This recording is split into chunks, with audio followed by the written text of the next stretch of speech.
ଭଲ ଅଛ? ଆଚ୍ଛା ଆମେ ବିଭିନ୍ନ ପ୍ରକାର ପଶୁ ଜାଣିଛ? ପଶୁ ପଶୁ କାହା କୁହନ୍ତି? କେମିତି ଜାଣିବା ଗୋଟେ ଇଏ ପଶୁ ବୋଲି? ଆଚ୍ଛା ଇଏ ଗୋଟେ ପଶୁ? ଇଏ ଗୋଟେ ପଶୁ? ତାର କେମିତି ଜାଣିବା ଆମେ ଗୋଟେ ଇଏ ଏଇ ଜିନିଷଟା ଗୋଟେ ପଶୁ ବୋଲି? କେମିତି ଜାଣିବା? ଯାହାର ଚାରିଟା ଗୋଡ଼ ଥିବ, ଗୋଟେ ଲାଞ୍ଜ ଥିବ, ହେଲା ନା? ଚାରିଟା ଗୋଡ଼, ଯେକୌଣସି ଗୋଟେ ଜୀବର ଚାରିଟା ଗୋଡ଼ ଥିଲେ ସିଏ ହଉଛି ପଶୁ। ଚାରିଟା ଗୋଡ଼ ଥିବ ଆଉ ଗୋଟେ ଲାଞ୍ଜ ଥିବ। ଆଉ ପକ୍ଷୀ କେମିତି ଜାଣିବା ଏଇ ଗୋଟେ ପକ୍ଷୀ? ପକ୍ଷୀ ଥିବ, ସେ ଉଡ଼ି ପାରୁଥିବ, ହେଲା ନା? ତାର ଥଣ୍ଟ ଥିବ ଖାଇବା ପାଇଁ। ଆମେ ଯେମିତି ପାଟିରେ ଖାଉଛନ୍ତି, ତାର କଣ ଥିବ? ଥଣ୍ଟ ଥିବ ଖାଇବା ପାଇଁ, ହେଲା? ପଶୁ ଯାହାର ଚାରିଟା ଗୋଡ଼ ଥିବ, ଗୋଟେ ଲାଞ୍ଜ ଥିବ, ହେଲା, ତାକୁ ପଶୁ କୁହନ୍ତି। ଆଉ ପକ୍ଷୀ ହେଲା ଯିଏ ଉଡ଼ି ପାରୁଥିବ, ତାର ଡେଣା ଥିବ, ଥଣ୍ଟ ଥିବ, ହେଲା, ସେ ଥଣ୍ଟରେ ଖାଇ ପାରୁଥିବ, ତାକୁ ଆମେ ପକ୍ଷୀ କୁହନ୍ତି। ଆଚ୍ଛା ତମେ ଜାଣିଛ କେତେଟା ଗୋଟେ ଗୋଟେ ପଶୁର ନାଁ କୁହ? ତମେ ଗୋଟେ ପଶୁର ନାଁ କୁହ? ତମେ ତମେ କୁହ? ତମେ କୁହ?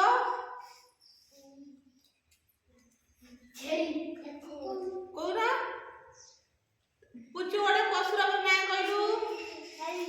ଛେଳି। ତମେ ଗୋଟେ କୁହ? ଆମ ପାଖ ଆଖରେ କେତେ ପଶୁ ଅଛନ୍ତି? କୁକୁରର କେତେଟା ଗୋଡ଼? କେତେଟା ଲାଞ୍ଜ? ସିଏ ହେଲା ଗୋଟେ ପଶୁ।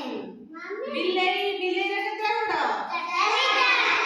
ତମ ପାଖ ଆଖରେ ଏତେ ପଶୁ, ଗାଈ, ବଳଦ, ମଇଁଷି, ଛେଳି, ତମ ଆଖ ପାଖରେ ବା ବହୁତ ପଶୁ ପକ୍ଷୀ ଅଛନ୍ତି, ହେଲା, ତାଙ୍କୁ ଆମେ ପଶୁ କହିବା।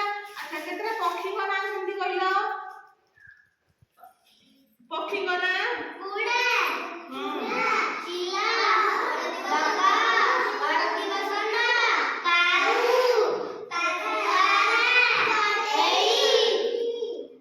ହେଲା, କାଉ, କୋଇଲି, ବଗ, ଶୁଆ, ଶାରୀ, ହେଲା, କୁକୁଡ଼ା, ବତକ, ମୟୂର, ଇଏ ସବୁ ହେଲେ ଗୋଟେ ଗୋଟେ ପକ୍ଷୀ। ଆଜି ମୁଁ ତମକୁ ଏଇଟାରେ କିଛି ଛବି ଦେଖେଇବି, ହେଲା, ତମେ ମତେ ଚିହ୍ନିକି କହିବ କୋଉଟା କୋଉ ପଶୁ। ଏଇ ପଶୁର ନାଁ କଣ? ଏ ପଶୁ ଏଇଟା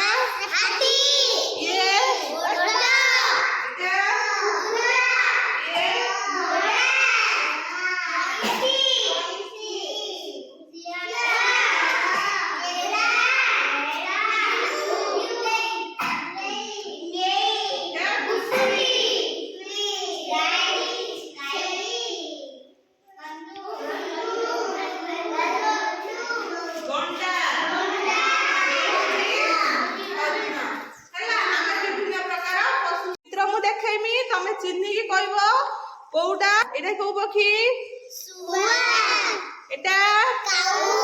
ଏଟା